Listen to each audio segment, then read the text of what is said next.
সাথী ও বন্ধুরা, একটি কথা বলতে হয়, দীর্ঘ 17 বছর এদেশের মানুষ একটি অগণতান্ত্রিক সরকারের আন্ডারে বাংলাদেশের মানুষের বাক স্বাধীনতা কেড়ে নিয়েছে, ভোটের অধিকার কেড়ে নিয়েছে, বাংলাদেশের প্রতিটি অবস্থাকে নিমজ্জিত করেছিল।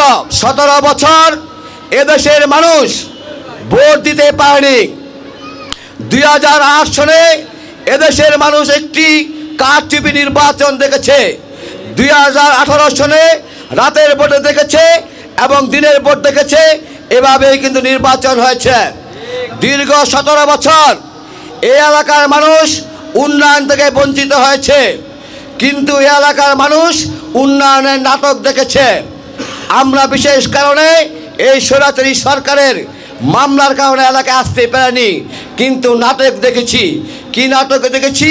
কতিপয় লোক এই এলাকার বিনা ভোটের চেয়ারম্যানকে এনে পানিতে দাঁড় করিয়ে মানববন্ধন করেছে। কিসের জন্য? পানি যে সংস্কার হয়। তারা কি এই পানি কি এই এলাকা থেকে গিয়েছিল?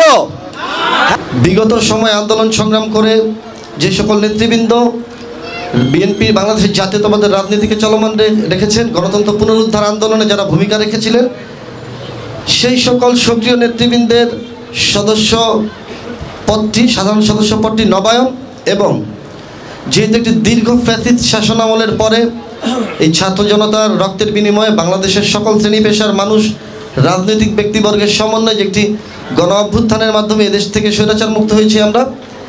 সেই স্বাধীন দেশে, সেই বাক স্বাধীনতা নিয়ে চলার মতো দেশে যে সুশীলরা রয়েছে, যারা অরাজনৈতিকভাবেও সামাজিক বিভিন্ন কর্মকাণ্ডের মাধ্যমে মানুষের সেবা করেছেন, যারা রাষ্ট্রের উন্নয়নে ভূমিকা রেখেছেন, দেশকে এগিয়ে নিয়ে যাওয়ার পথে যারা কাজ করেছেন, সেই সকল মানুষজনকে জাতীয়তাবাদী আদর্শ উদ্বুদ্ধ করে এই আমাদের দলে তাদেরকে সদস্য করা।